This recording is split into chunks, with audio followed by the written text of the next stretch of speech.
جو لوگ دنیا سے محبت رکھتے ہیں وہ دنیا کے مال و دولت میں اپنا دل لگا لیتے ہیں اور وہ اسے ہر قیمت پر حاصل کرنا چاہتے ہیں۔ ان کے لیے پھر یہ اہم نہیں ہوتا ہے کہ وہ حلال طریقے سے ہو یا حرام طریقے سے، وہ ہر صورت میں اس مال کو حاصل کرنا چاہتے ہیں اور حرام مال کو خود کے اوپر حلال کر لیتے ہیں۔ قرآن اور احادیث کی روشنی میں مال و ثروت اور دنیا کی یہ تمام زینتیں انسان کے لیے بنائی گئی ہیں، لیکن اس کا یہ مطلب ہرگز نہیں ہے کہ انسان اس کو اپنی زندگی کا مقصد بنا لے اور اسے حاصل کرنے کے لیے حرام طریقے پر عمل کرے۔ انسان اس حد تک دنیا کے مال کو استعمال کرے کہ جتنا اس کی ضرورت ہے یا اس کی شان کے مطابق ہے۔ حرام مال کے بہت برے اثرات ہیں اور انسان کی زندگی مسلسل بلاؤں اور مصیبتوں میں گرفتار ہو جاتی ہے۔ پیغمبر صلی اللہ علیہ وآلہ وسلم فرماتے ہیں کہ جو کوئی ایک لقمہ حرام کا کھاتا ہے 40 دن تک اس کی نماز کو قبول نہیں کیا جاتا ہے۔ ایک اور روایت میں حضرت محمد صلی اللہ علیہ وآلہ وسلم سے نقل ہوا ہے کہ حرام کھانے کے بعد عبادت کرنا ایسا ہے کہ جیسے ریت کے اوپر بنائی ہوئی عمارت یا پانی کے اوپر بنائی ہوئی عمارت۔ ایک اور حدیث میں نیز فرماتے ہیں کہ خداوند عالم جنت کو اس بدن پر حرام قرار دیتا ہے کہ جو حرام کے ذریعے سے بنا ہو۔ اسی طرح حرام لقمہ انسان کے ایمان کو ختم کر دیتا ہے۔ امیر المؤمنین علیہ السلام کا خوبصورت کلام فرماتے ہیں کہ قیامت کے دن سب سے زیادہ حسرت وہ لوگ کھائیں گے کہ جنہوں نے حرام کے ذریعے سے مال کمایا ہو اور پھر اس کو اپنے بچوں کے لیے ارث چھوڑا ہو اور اس کے بچے اسے خدا کی راہ میں اور خدا کی بندگی میں صرف کریں اور وہ اس کے ذریعے سے بہشت میں چلے جائیں اور جب کہ وہ شخص خود جہنم میں چلا جائے۔ بعض افراد سے جب حرام کی کمائی کے بارے میں بات کی جاتی ہے تو وہ لوگ کہتے ہیں کہ ہمیں کچھ نہیں ہو رہا، ہم آسانی سے اپنی زندگی گزار رہے ہیں، جبکہ امام جعفر صادق علیہ السلام فرماتے ہیں کہ حرام اور غلط طریقے سے کمائی کا اثر انسان کی نسل میں ظاہر ہوتا ہے۔ لہٰذا پوری کوشش کرنی چاہیے کہ مال کو حلال طریقے سے حاصل کرے۔ علی بن ابی حمزہ کہتے ہیں کہ میرا ایک دوست تھا کہ جو بنی امیہ کے دربار میں منشی کے عہدے پر فائز تھا۔ ایک دن وہ مجھ سے کہنے لگا کہ امام صادق علیہ السلام سے اجازت لو تاکہ میں اس کی خدمت میں حاضر ہو سکوں۔ میں نے امام صادق علیہ السلام سے اس کے لیے وقت لیا اور ہم لوگ معین وقت پر امام کی خدمت میں حاضر ہوئے۔ اس نے امام کو سلام کیا اور بیٹھ گیا۔ اس کے بعد کہنے لگا، میں بنی امیہ کے دربار میں منشی کی نوکری کرتا تھا اور اس کی حکومت میں نے بہت زیادہ مال جمع کیا اور میں اس قدر اس مال کی محبت میں ڈوب چکا تھا کہ مجھے احساس ہی نہیں تھا کہ یہ مال اسلامی طریقے سے حلال ہے یا نہیں، اور میں اسلام کی پرواہ کیے بغیر صرف اس مال کو جمع کرنے میں لگا ہوا تھا۔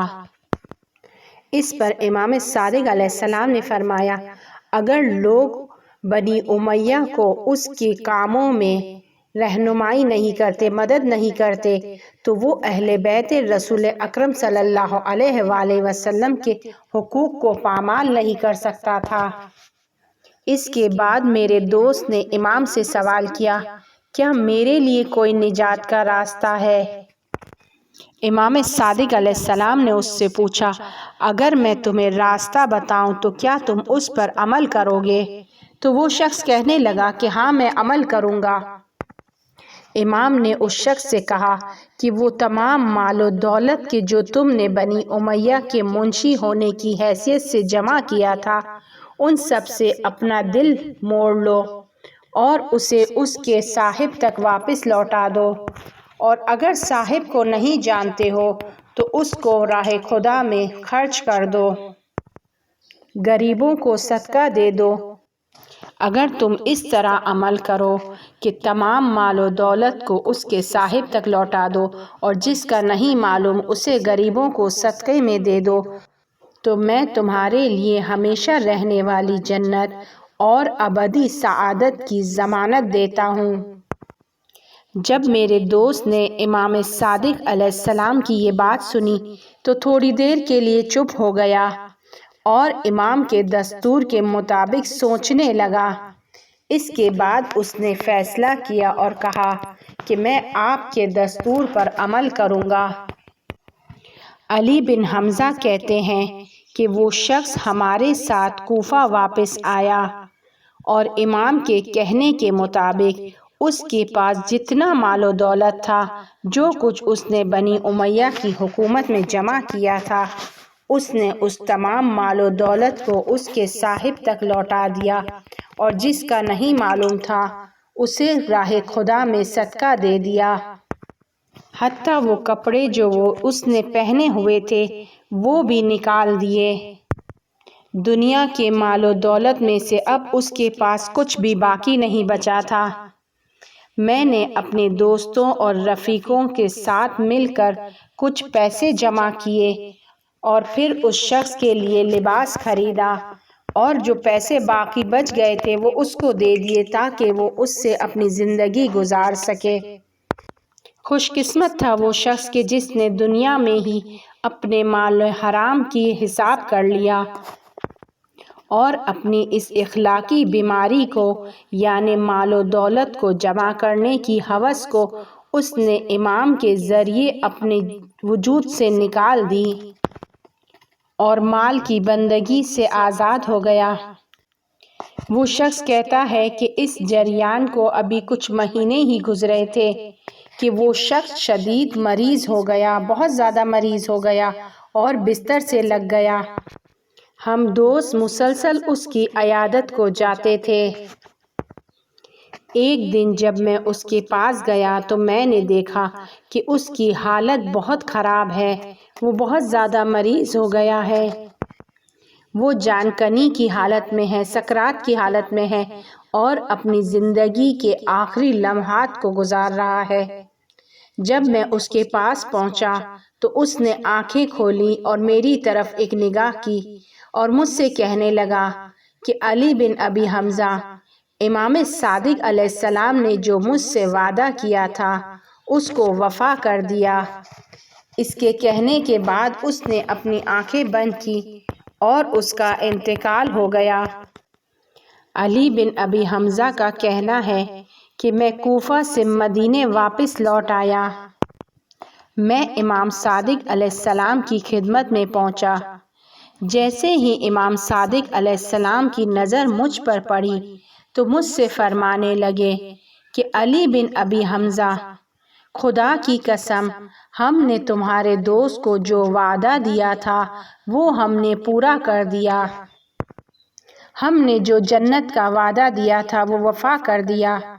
میں نے عرض کی، یا رسول اللہ، آپ صحیح کہہ رہے ہیں۔ خدا کی قسم، اس نے موت کے وقت مجھ سے یہی فرمایا تھا کہ امام صادق علیہ السلام نے اپنے وعدے کو وفا کر دیا ہے۔ مال حرام کے انسان کی زندگی میں بہت منفی اثرات ہیں، لہٰذا ہمیشہ جب بھی مال جمع کریں تو اس بات کا خیال رکھیں کہ اس میں حرام موجود نہ ہو، کیونکہ ایک لقمہ حرام، صرف ایک حرام لقمے سے 40 دن تک نہ آپ کی نماز قبول ہے اور نہ دعا قبول ہوتی ہے۔ حلال روزی کمانا سخت ہے لیکن ناممکن نہیں، اسی لیے خدا نے حلال روزی کمانے والے کے لیے خدا کی راہ میں جہاد کرنے کے برابر اجر رکھا ہے، اور جیسے ہی حرام کا لقمہ انسان کے جسم میں جاتا ہے تمام آسمان و زمین کے فرشتے اس پر لعنت کرتے ہیں۔